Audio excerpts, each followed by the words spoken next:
The Witch of Maple Orchard, Willow Creek, Vermont. Outside the small town of Willow Creek, Vermont, there stood a vast old apple orchard at the edge of the woods.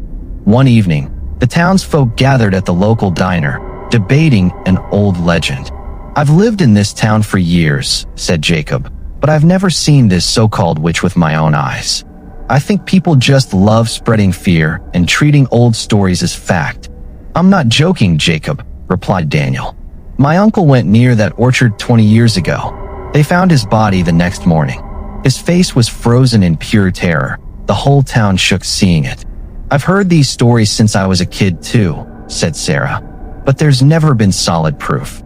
Still, if so many people in this town are saying the same thing, there has to be some truth to it." "What you all call rumor," said old Martha, stepping forward, "is the truth. A powerful witch lives in that orchard. I've felt her presence many times, and she's responsible for everything strange that's happened in this town." That night, a local farmer named Robert went looking for his missing cattle near the orchard. Deep among the trees, he spotted a woman in a long white dress standing alone beneath an apple tree. "Ma'am, why are you out here alone so late? If you're lost, I can walk you back to town." The woman slowly turned to face him. Robert's blood ran cold. Her eyes were completely black, and long, sharp fangs jutted from her mouth. "I have lived in this orchard for years," she hissed. "Anyone who disturbs my rest wanders this orchard forever, trapped, just like I am." Robert ran, screaming. The next morning, his body was found in the middle of the orchard, skin turned blue, his face frozen in sheer horror. The whole town fell into panic. They gathered again at the diner. "If anyone still says there's no witch out there, they're lying to themselves," Daniel said. "Robert was a perfectly healthy man. There's no way his death was natural." "I agree something strange happened," Jacob admitted. "But we can't jump to conclusions without knowing the truth. We need to investigate ourselves." "Talking about investigating is easy," Sarah said. "But spending a night in that orchard? Few people would have the nerve." "If we sit here paralyzed by fear," Martha said firmly, "the next victim will be one of us. We have to face the truth, whatever it costs." It was decided. The next night, Marcus, Jacob, and Tyler would go into the orchard together. The next night, the three men entered the orchard. An eerie silence surrounded them. Then, from somewhere distant, the sound of a woman crying echoed through the trees. "Did you guys hear that too?" Marcus whispered. "It sounds like she's in pain, begging for help." "I don't like this," Tyler muttered. "I feel like something's watching us right now." They moved slowly toward the sound. Suddenly, a long, twisted laugh echoed through the trees. All three men froze in terror. There she stood, the same woman in white. "You didn't heed my warning," she said. "Now none of you will ever leave this orchard alive."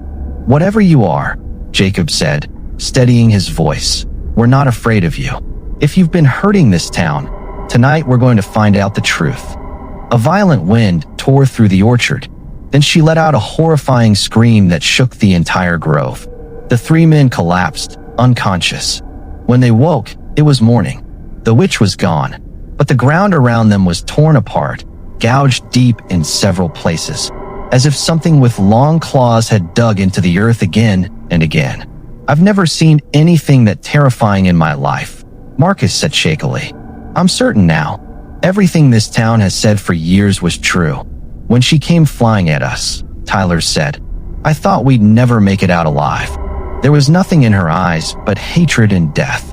"Fear won't save us," Jacob said. "If we don't act now, she'll wipe out this whole town, one person at a time." That same night, another incident occurred. A young shepherd named Billy was walking his cattle home past the orchard when he saw a beautiful woman sitting beneath a tree, crying. "Miss, it's not safe to be out here alone this late. If something's wrong, come with me into town.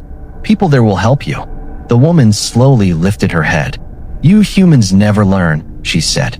"You keep coming into my territory, calling for your own deaths." Panic gripped the entire town. "If we stay silent now," someone said at the next meeting, "this witch won't spare anyone. Every other day, someone else falls victim to her. We need help from Father Williams." This evil spirit can't be dealt with through ordinary means. This isn't a fight for 3 or 4 men anymore, Jacob said. The whole town needs to stand together. Then Father Williams stepped forward, his expression grave. I've read about this witch in old town records. She is no ordinary spirit. Nearly 50 years ago, she died in this very orchard, and in her final moments, she was consumed by rage and a thirst for vengeance. That's why her soul remains bound to this place. If we know her history, Sarah said, there must be a way to end this. Tell us what to do, Daniel said. She can only be destroyed with holy water, Father Williams said. But it will only work if the entire town shows courage together. If even one person backs away in fear, she'll grow even stronger. At 11 that night, the whole town gathered in the orchard. A freezing wind swept through the trees. Then came that same horrifying laugh. But this time, no one backed away. A white figure descended from atop a massive apple tree. It was the witch, more terrifying than ever before. So many of you have come tonight, she snarled, to witness my death or call for your own. Your souls will be trapped in this orchard forever. Today, your reign of terror ends, Martha said. You've tormented innocent people for years. The whole town stands against you now. You humans don't understand my power, the witch hissed. I own this land. Every tree here obeys me. Don't anyone step back, Jacob shouted. If we show fear, she'll destroy us one by one. Tonight, we end this, no matter what. Hearing this, the townsfolk's courage surged. Father Williams began chanting a blessing. Everyone, hold your holy water ready, he called out. When I give the signal, throw it at her, all together.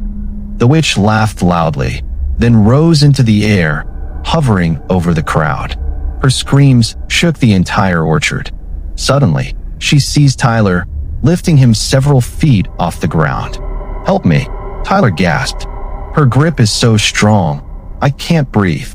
Marcus immediately threw a few drops of holy water toward her. The instant it touched her skin, she screamed in agony. For the first time, fear flashed across her face. That's her weakness, Jacob shouted. Don't wait. Everyone, throw the holy water now. Streams of holy water rained down on the witch. With every drop that struck her, her body began dissolving into smoke. No, this can't be happening, she screamed. I have ruled this land for years. You cannot destroy me. Your time is over, Father Williams declared. Tonight, every soul you've tormented finally gets justice. The witch made one final, desperate attack with all her remaining power. Black clouds gathered overhead. A violent storm erupted. Then a blinding flash of light filled the orchard, turning everything white for a few seconds. A final, terrible scream echoed through the trees, and the witch's body dissolved into ash, scattering into the wind. For a few moments, the orchard fell completely silent. Then, slowly, the wind calmed. Father Williams closed his eyes and prayed. By God's grace, this evil spirit has finally been destroyed. This orchard and this town are safe once more. Where there had once been only fear and silence, peace now settled in. Birdsong returned to the trees. The townsfolk breathed a collective sigh of relief. Today I understand, Jacob said, that when an entire town stands united, even the greatest evil can be defeated. Fear only holds power as long as people keep running from it. The moment you face it, its strength begins to fade. This victory isn't just ours, Martha added. It's justice for everyone who suffered under this witch's terror for all these years. After that night, no one in Willow Creek ever saw the witch again. The orchard that once stood for death and fear became, at last, a place of peace.